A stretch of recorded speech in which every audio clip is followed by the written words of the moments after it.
আসন্ন ত্রয়োদশ জাতীয় সংসদ নির্বাচন উপলক্ষে রাজশাহীর ৬টি আসনের সংসদ সদস্য প্রার্থীদের মনোনয়নপত্র যাচাই বাছাই চলছে। জেলা প্রশাসন জানায়, আগামী ৩ জানুয়ারি পর্যন্ত মনোনয়নপত্র যাচাই বাছাই চলবে। ৩ জানুয়ারি শুনানি শেষে প্রার্থী তালিকা প্রকাশ করা হবে। বৃহস্পতিবার সকালে জেলা প্রশাসকের সম্মেলন কক্ষে পর্যায়ক্রমে জেলার 4টি আসনের প্রার্থীদের যাচাই বাছাই অনুষ্ঠিত হয়। পটুয়াখালী ৩ আসনে বিএনপি কোনো প্রার্থী দেয়নি, তারা আমাকে সমর্থন দিয়েছে। আশা করি বিএনপির তৃণমূলের নেতাকর্মীরা তারা আমার সাথেই থাকবেন। আমরা মনে করি নির্বাচনের পরিবেশ অত্যন্ত অনুকূল এবং মানুষ ভোট দেওয়ার জন্য যেমন উদ্গ্রীব হয়ে আছে, ভোটের মাধ্যমে আগামী দিনে তাদের নেতা নির্বাচন করার জন্য। গোলসেন্স গ্রুপ আমার স্বপ্ন পূরণ করেছে। 5 তারকা হোটেলের অংশীদার আমি।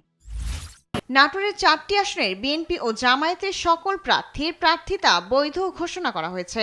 এ সময় নাটোর 1 আসনের বিএনপি মনোনীত প্রার্থী ফারজানা শারমিন পুতুল উপস্থিত ছিলেন জামায়াতের প্রার্থীরাও। মনোনয়নপত্র যাচাই বাছাই শেষে আমাদের 4টি আসনে মনোনয়নপত্র গৃহীত হয়েছে, 23টি বাতিল হয়েছে 5টি এবং প্রয়োজনীয় কাগজপত্র না থাকায় আমাদের এই মুহূর্তে পেন্ডিং অবস্থায় 7 জন প্রার্থীর আবেদন আছে। মুন্সিগঞ্জ 1 আসনে 2 স্বতন্ত্র প্রার্থী মীর শরফত আলী সপু ও আলহাজ মুমিন আলীর মনোনয়নপত্র বাতিল করা হয়েছে। 1% সমর্থনকারী ভোটারের তথ্য গড়মিল পাওয়ায় জেলা রিটার্নিং অফিসার ও জেলা প্রশাসক এই 2 প্রার্থীর মনোনয়নপত্র বাতিল ঘোষণা করেন। মনোনয়নপত্র যাচাই বাছাইয়ের প্রথম দিনে রংপুর 1 আসনের প্রথম দিনে 9 প্রার্থীর মধ্যে 8 জন প্রার্থীকে বৈধ ঘোষণা করেছে জেলা রিটার্নিং কর্মকর্তা। দ্বৈত নাগরিকত্ব থাকায় প্রার্থিতা বাতিল হয়েছে জাতীয় পার্টির মনোনীত প্রার্থী ব্যারিস্টার মঞ্জুম আলীর।